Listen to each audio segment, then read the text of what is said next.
l'entretien du marquis. Bonjour à tous. Agression à Bordeaux, Macron et le Liban, Port-Royal, Schiappa, mensonge à tous les étages. Avant de traiter ces informations et beaucoup d'autres, je voulais remercier comme il se doit tous ceux qui me permettent de vivre de mon travail à l'aide de ces fameux merci rémunérateurs. Aujourd'hui sont à l'honneur Pierre-Louis Garnier, Le Darwinien, Daniel Dumont, Hubert Maillard et VTT Pollux. Merci à eux du fond du cœur. Et je tenais aussi à vous remercier pour tous les gentils messages, les pouces levés, la diffusion sur d'autres réseaux sociaux. Quoi? Qu'est-ce qui se passe? Ah, je n'ai pas le même décor? Alors, les plus anciens savent où je suis en France. Quand je vous ai dit mardi que j'avais quelque chose à faire, c'était prendre un avion. Je n'aime pas trop parler de mes voyages, mais voilà, vous avez vu, je suis dans ma demeure, je vais visiter mes parents, mes amis, mes frères et mes sœurs. Voilà, je suis en France pendant un mois, je continue, j'essaierai de faire un maximum de vidéos, bien évidemment. Il fait beau pour l'instant, malgré un petit orage hier. Voilà, merci à tous de votre confiance. On va reprendre certaines informations, mais auparavant, vous avez certainement appris, il y a eu une explosion près du Val-de-Grâce. Le bilan est lourd, au moins 16 blessés, dont 7 en urgence absolue. Vous pouvez trouver de très nombreuses rumeurs sur les réseaux sociaux, je n'ai pas d'informations précises à ce sujet, elles sont d'ailleurs très contradictoires les unes avec les autres. On attend d'avoir des sources fiables avant d'en parler. Mais néanmoins, on peut mettre cette explosion en perspective. Nous savons que l'État français n'investit plus suffisamment dans l'entretien de ses infrastructures, qu'il s'agit des routes, des ponts, de l'électricité, du gaz. Il y a de très nombreux immeubles qui ne sont plus tout à fait aux normes. Quelles vont en être les conséquences? Eh bien, vous en avez une illustration avec le Val-de-Grâce. Est-ce que dans les mois, les années à venir, nous aurons ce type d'explosion plus fréquente? Les spécialistes nous répondent que oui. Et puis, lorsqu'on parle de drame, on va revenir sur cette image. Vous vous en souvenez, c'est mon dernier numéro. Les réseaux sociaux se sont en effet indignés. Alors, que savons-nous maintenant que nous ignorions il y a 2 jours? Il s'agirait d'un enlèvement. J'utilise bien le conditionnel, même s'il y a des témoignages qui vont dans ce sens. Je vous mets d'ailleurs le témoignage de la voisine dans ma description. La presse comme le Figaro évoque la possibilité. Alors, comment a réagi la presse aux ordres? Vous la connaissez, elle nous fait toujours le même numéro, pas de récupération, attention à la récupération de l'extrême droite, attention aux amalgames, etc. De toute façon, c'est un fou, circuler, il n'y a rien à voir. Mais quel que soit l'angle mis en place par la presse aux ordres, au contraire, il y a beaucoup de choses à dire. La première chose, c'est un peu comme l'explosion du Val-de-Grâce, il y a une faillite de l'État. Parce que lorsqu'on nous dit c'est un fou, eh bien, on va d'abord regarder la vignette de CNews, agression à Bordeaux, la garde à vue du suspect levée pour hospitalisation sous contrainte. En effet, il n'aurait pas toute sa tête. Pourtant, ce fou a commis quelques crimes. Nous avons le profil de l'agresseur. Bordelais sous tutelle et âgé de 29 ans, l'agresseur est particulièrement connu des services de police. Selon nos sources, en plus de 19 interpellations, une quinzaine de condamnations figurent à son casier judiciaire pour recel, refus d'obtempérer, vol, port d'armes, violence ou encore menace de mort. Sa dernière condamnation date de février pour des infractions liées à la détention et à la consommation de stupéfiants. Avant d'être interpellé, 45 minutes après l'agression qui s'est déroulée cours de la Martinique à Bordeaux lundi, l'individu avait déjà une affaire judiciaire en cours. Il devait comparaître à la barre pour des violences envers sa tutrice, selon le parquet de Bordeaux. Vous constatez comme moi que nous avons toujours le même profil. Un multirécidiviste lié au trafic de drogue qui est qualifié par la suite de fou. Alors, si on prend l'hypothèse, en effet, que c'est un fou, que n'était-il hospitalisé? Comme je vous l'ai dit précédemment, il a un casier judiciaire extrêmement lourd. C'est un fou manifestement dangereux. Et d'ailleurs, nous en avons la preuve avec l'agression. Si on considère que c'est un multirécidiviste, que n'était-il en prison? Alors on nous a expliqué qu'il n'était pas en prison parce que la prison à côté de chez lui était pleine. Pourtant, lorsque des petits délinquants font certains méfaits, ils vont de suite en prison, regardez, on en trouve de la place. L'agression de Jean-Baptiste Trogneux lui a coûté 15 jours d'ITT et ses agresseurs ont été condamnés à 12 et 15 mois ferme. Procès en 2 semaines. Justice très rapide. L'agresseur de Bordeaux, lui, 50 récidives et toujours libre jusqu'à aujourd'hui. Que doit-on comprendre ? Que la justice n'agit pas de la même manière, ne condamne pas de la même manière, que vous soyez humble ou puissant, cela y ressemble. Vous êtes trogneux, votre agresseur va directement en prison, tandis que pour les autres, les agresseurs courent toujours. Et là, je voudrais tracer un parallèle avec la police. Il existe aussi une police, j'en ai suffisamment parlé dans mes précédents numéros, au service d'Emmanuel Macron, qui a pour charge de réprimer les manifestations, notamment lors de la réforme des retraites. Et il existe une police. Nous avons beaucoup d'amis dans cette police de proximité, celle qui est chargée de notre sécurité. Et que nous disent ces policiers de terrain ? Eh bien, toujours le même discours. Ils n'en peuvent plus d'arrêter toujours les mêmes délinquants. Parce que la justice les remet systématiquement dehors. 50 cas, 50 affaires pour cet agresseur. Et puis, il faut aborder un autre sujet, l'enlèvement. Parce que là, nous avons des images dans la tête, nous avons des représentations. Il s'agit souvent de la petite enfance. Nous avons eu l'affaire Lola il y a quelques mois. Et là, de nouveau, une affaire similaire. Que nous dit la presse aux ordres ? Regardons l'article du Figaro. Vous allez voir qu'ils sont gênés aux entournures. Quelques instants après l'agression, le suspect s'est enfui dans une Clio noire qui a été prise en chasse par un motard. Selon nos sources, le conducteur, qui n'était pas l'agresseur, n'a pas encore été identifié. Il pourrait s'agir d'un complice, d'un proche ou d'un inconnu passant dans la rue et qui aurait vu l'individu sauter dans son véhicule. Bon, aucune plainte n'ayant été déposée, cette dernière hypothèse semble peu probable. Donc il nous propose une hypothèse absolument absurde. Non, c'est bien un proche qui l'attendait. Il l'attendait pour quelle raison ? Je vous expliquais que la voisine parlait bien d'enlèvement. Au moment de son interpellation, l'agresseur circulait par ailleurs à pied. Évidemment, sur un trottoir, on ne peut pas circuler en voiture. L'hypothèse de l'enlèvement est très probable. Ce qui est certain, c'est que je serai très vigilant avec cette affaire. Et nous comprenons mieux pourquoi la presse aux ordres se tortille et n'ose pas montrer la réalité. Car quel que soit l'angle journalistique, la ligne éditoriale, nous constatons la faillite de l'État. Et c'est pour cette raison qu'ils essaient de protéger autant Emmanuel Macron que le ministre de l'Injustice ou Darmanin. Car ils nous disent qu'il est fou. Que n'était-il hospitalisé dans un asile psychiatrique ? Lorsque l'on regarde son profil de délinquant, je vous l'ai montré, nous avons affaire à un multirécidiviste dangereux. Que n'était-il en prison ? C'est encore la deuxième faillite. Et si on évoque la troisième hypothèse, qui sont les commanditaires ? Qui se cache derrière cette affaire ? Pourquoi la presse refuse de l'évoquer ? Remarquez que lorsqu'on a voulu parler de l'affaire Jeffrey Epstein, on a été souvent accusé de complotisme. Et alors que nous avions les éléments. Lorsqu'on a voulu évoquer le laptop d'Hunter Biden, on a été accusé de complotisme. Et pourtant, nous avons les éléments. La presse, aux ordres, refuse de traiter ces histoires. Quelles en sont les raisons ? Je vous laisse évidemment faire vos déductions.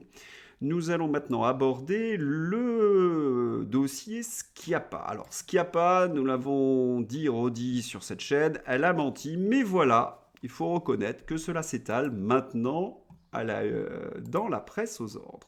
Et dire que Sifawi et Marlène Schiappa voulaient porter plainte contre tous les journalistes qui les accusaient de mensonges. Ce gouvernement ment et en plus, il essaie toujours l'intimidation. Vous aviez aussi dans la presse un narratif, Marlène Schiappa, elle est sympa, elle défend des combats qui sont nobles, que du blabla. Et tout s'effondre lorsque vous avez la une de Libération qui explique qu'elle a menti. Et elle a menti sur des choses très graves. D'abord, elle nous a fait croire qu'elle ne connaissait pas Sifawi alors qu'elle était dans un même réseau, je vous en ai parlé, ça va de Raphaël Antoine à BHL et compagnie. Elle nous a fait croire aussi qu'elle n'avait rien fait dans l'attribution des subventions à ces officines qui ressemblent à des petits réseaux de barbouzes. Eh bien, même à la une de Libération, c'est dit. Encore une théorie du complot qui se révèle vraie. Et puis, il y a une deuxième affaire dans la presse, c'est Elisabeth Borne. Là aussi, c'est une femme sympa, toujours proche des gens, une socialiste, j'ai même lu. Et que lit-on encore une fois? Eh bien, un départ au cabinet d'Elisabeth Borne. Et oui, la presse aux ordres est capable de soutenir le narratif le plus éculé, le plus débile. Et pourtant, ils savent que tout est communication, que mise en scène, que Elisabeth Borne, sociale et qui a de l'empathie, ce n'est qu'une mascarade. C'est quand même elle qui a mis en place la réforme des retraites à 64 ans. Il y a peut-être une contradiction dans les termes. Heureusement, le réel prend sa revanche. Les rats quittent le navire. Après la démission surprise du directeur de cabinet d'Elisabeth Borne, un an seulement après y avoir été nommé, c'est du jamais vu, le directeur de cabinet adjoint claque à son tour la porte. Vlan! Cela confirme la réputation d'Elisabeth Borne d'être une odieuse peau de vache. Oui, elle est méchante, nous disent ses subordonnés. C'est Tati Daniel à Matignon. Et là, on se dit, mais ils le sont tous méchants. Ce n'est pas la première fois que je traite ce genre de sujet dans mes entretiens. Nous avons de très nombreux numéros consacrés à différents ministres. Mais en même temps, si je puis me permettre, le modèle vient peut-être d'en haut. Vous vous souvenez des Thénardier à Matignon? Communication, communication, et puis à un moment donné, le réel reprend ses droits. Et c'est ce qui est en train de se passer pour Emmanuel Macron avec les Libanais. Il avait fait plusieurs déclarations, il avait expliqué qu'il allait prendre en main le dossier, qu'il allait apporter de l'argent, etc., etc. Son numéro de cirque habituel. Et bien maintenant, il est obligé de faire face à ses paroles. Et que lisons-nous dans la presse? On l'aimait bien, mais on ne l'aime plus. Au Liban, la population se sent trahie par Emmanuel Macron. À part ces maîtres oligarchiques, qui n'a pas été trahi par Emmanuel Macron? C'est l'homme de la trahison permanente. Ses électeurs, ses soutiens, tous, un jour ou l'autre, ont été trahis par Emmanuel Macron. Et on sait pourquoi. Il ne fait que de la communication pour servir ses propres intérêts. Un remerciement aux Libanais parce qu'ils nous permettent de formuler quelque chose à la une de nos journaux, pas dans nos entretiens bien évidemment, mais à la une de nos journaux, ce mot trahison qui est strictement interdit autrement. Quand je dis qu'Emmanuel Macron, ce n'est que de la communication, ce n'est que le mensonge permanent, la trahison permanente, nous en avons encore une illustration avec la réforme des retraites. Oui, encore avec la réforme des retraites. Ils ont été capables de mentir sur tout. Et là, nous apprenons que Macron a mis le pays à feu et à sang, nous dit Philippe Murer, avec la réforme des retraites à 64 ans.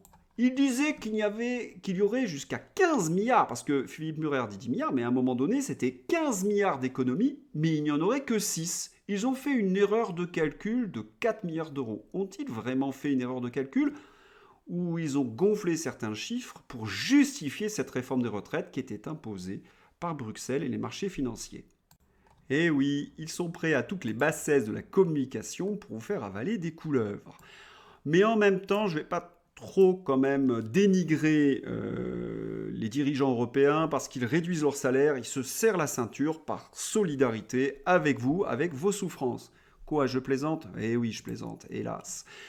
Salaire indécent d'Ursula von der Leyen. En 2023, elle recevra 33 000 euros par mois, une augmentation de 3 800 euros. Lorsque j'ai sorti la nouvelle il y a un mois, il y a eu une levée de bouclier sur les réseaux sociaux, du côté évidemment des européistes, nous expliquant que tout cela c'était encore un mensonge, une fake news, une théorie du complot. Eh bien non, c'est la réalité, parce qu'évidemment, ce genre de nouvelles fait très mal.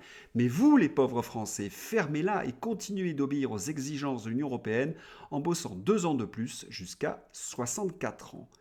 Et ils vont même plus loin, j'ai envie de dire, dans une forme de sadisme.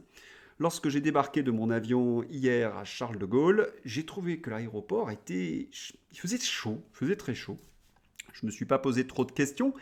Et puis, ce matin, en faisant ma revue de presse, je tombe sur ce genre de plaisanterie de la Bachelot. Oui, pas de clim en dessous de 26 degrés. C'est un système gagnant-gagnant, nous dit-elle. Gagnant pour la planète et gagnant pour l'économie des ménages. C'est Bachelot dans On refait le monde.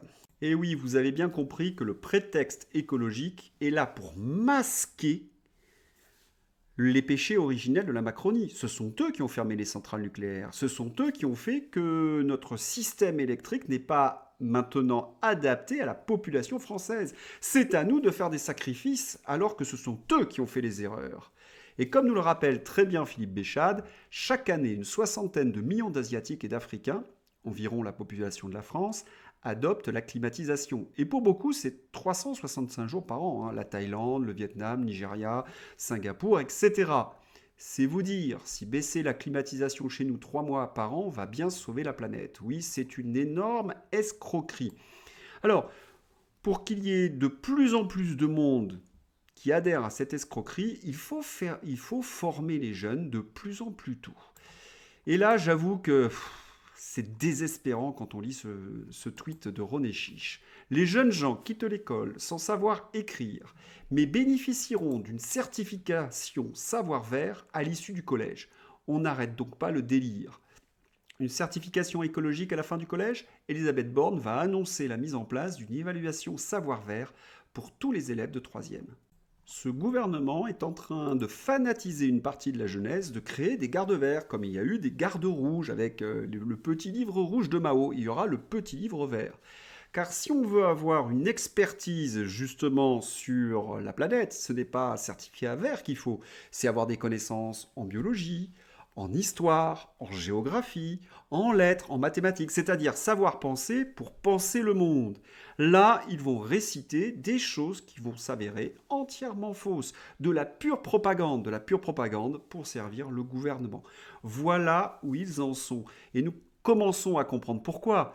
Parce que si les populations sont bien dociles, elles vont aller vers ces grandes manœuvres pour cette écologie mondialisée. Et vous voyez ce qu'il y a derrière. Regardez ce que nous dit Philippe Murer.